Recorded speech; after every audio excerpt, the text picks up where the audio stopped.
and my grandmother joined him in 1915. At the time they were farming in Nebraska.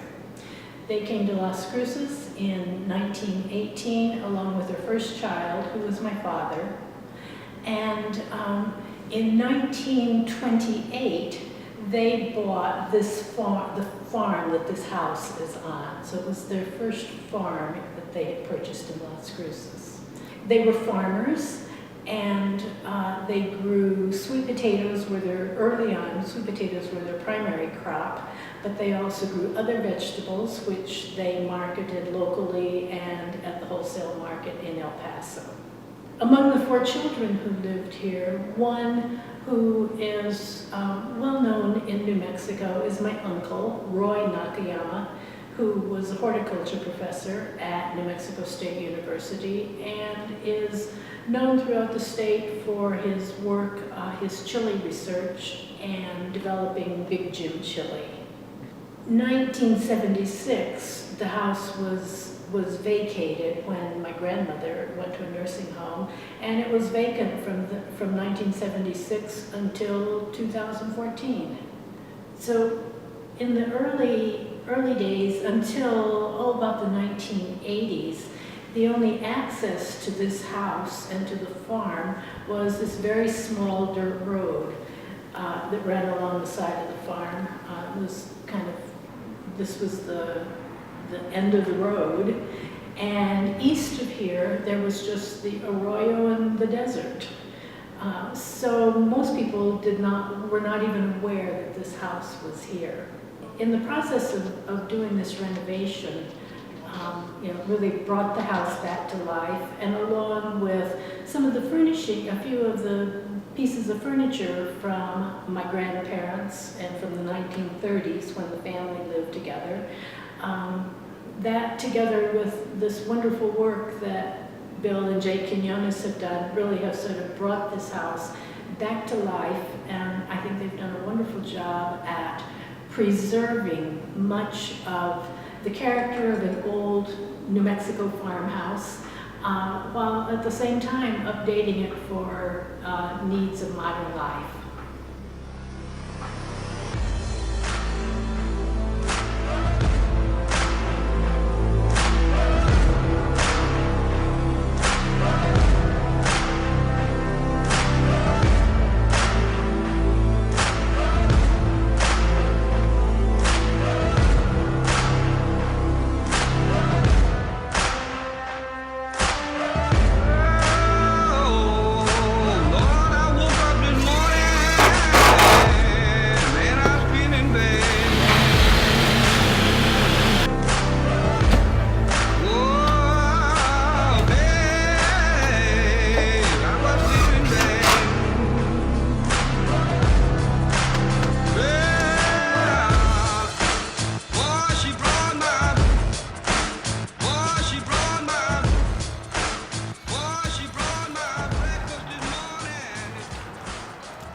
My name is Matthew Strange.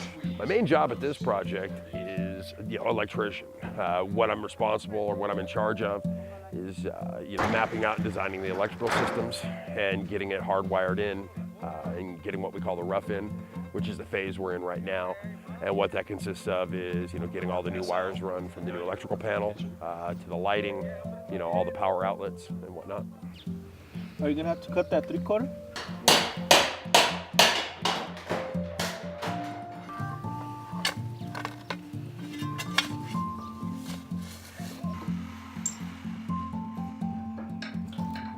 As far as working on remodels, this one had the best bones. The initial house was put together better than any house I have seen that's a lot younger than this one. All the rooms, all the measurements were exactly square. When we did an initial measurement of the house and then I put it onto the CAD program, everything came out to the inch, whereas in all other projects, rooms are not quite square and some walls are longer than other walls, and I have to sort of guess what was supposed to be when I put that together. This house was very well constructed originally, and so it was very easy to put together. On a daily basis, it was quite amazing and educational and interesting to see what was happening every day, until the walls had been, like in the living room, had been this kind of bright green, and it was always my grandmother's house that I was doing some modifications to, as long as those green walls were there. And as soon as the walls were painted white, it was like, oh, this is no longer my grandmother's house, this is my house. And so so that really was a revelation to me. And so probably the most important thing was that to have somebody that I just completely trusted to work with, because I had so little knowledge of doing any kind of construction project. And from the very beginning, it was clear that they were just 100% trustworthy. So it was really a wonderful working relationship. It was clear that that Bill was the consummate professional, attention to every detail, and really had lots of ideas and lots of experience, which was very valuable. And Jake was just the most patient person in the world, and he really got me through this process because he was so patient. In the layout and the way it all came out, I couldn't be more pleased.